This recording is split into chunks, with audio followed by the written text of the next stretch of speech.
Bonjour à tous et bienvenue en Autriche pour la présentation du dernier né de chez Lexus, le NX.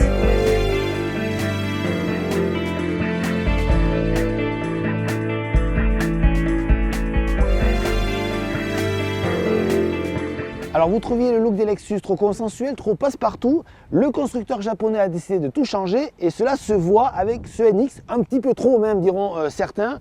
Vous avez une calandre particulièrement massive, des virgules en LED sous chaque projecteur et ce qui marque vraiment c'est ces lignes acérées, ce côté anguleux qu'on retrouve au niveau de la face avant mais également du profil.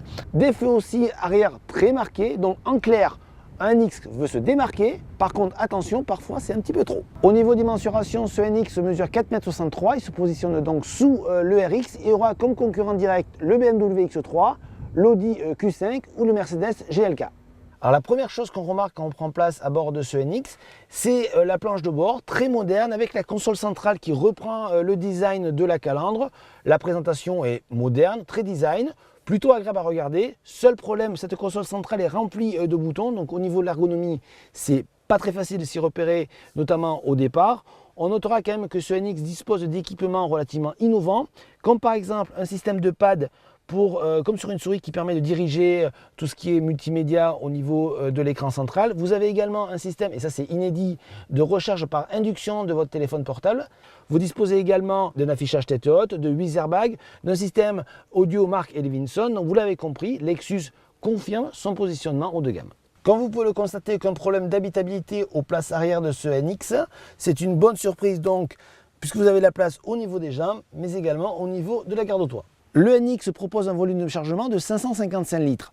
On se demande où ils sont vraiment quand on regarde le coffre. Tout simplement pourquoi? Parce que la hauteur de chargement est limitée. Le seuil, lui, est relativement élevé. En vrai, Lexus a un petit peu utilisé une astuce, le double plancher, puisque quand vous soulevez celui-ci, vous avez un grand coffre à l'intérieur.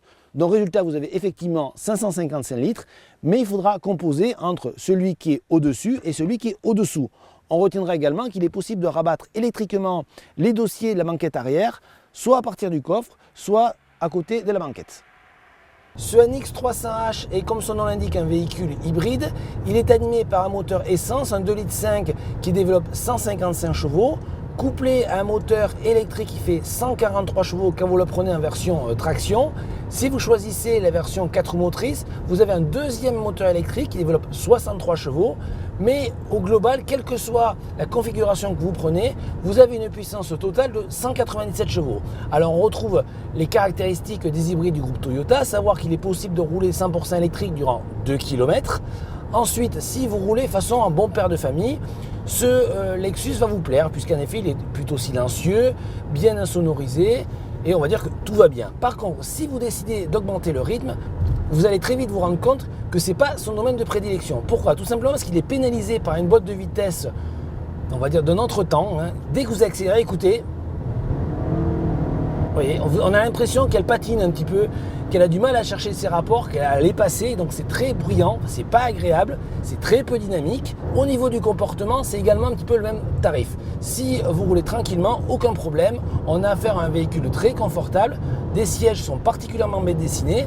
Par contre, si vous haussez le rythme, on se rend compte que ce NX n'aime pas être bousculé, il y a des mouvements de caisse qui apparaissent, il n'est pas très agile non plus lors des enchaînements de virages. Donc vous l'avez compris, ce NX c'est plutôt vraiment un véhicule pour bon père de famille qui va conduire tranquillement, et la famille justement, tout le monde sera ravi puisqu'ils pourront bénéficier d'un Wi-Fi intégré au véhicule, ce qui permettra à vos enfants de vous occuper pendant que papa conduit.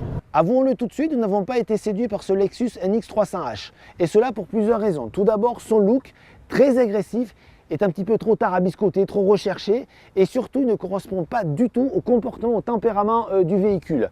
Il ne faut pas oublier que ce Lexus est un véhicule hybride et il est malheureusement pénalisé par une boîte de vitesse qui, lors des phases d'accélération, émet un bruit très envahissant, très entêtant. Ajoute à cela un comportement relativement pâteau et on a affaire globalement à un véhicule qui n'aime pas être bousculé et donc ça ne va pas avec ce look très agressif.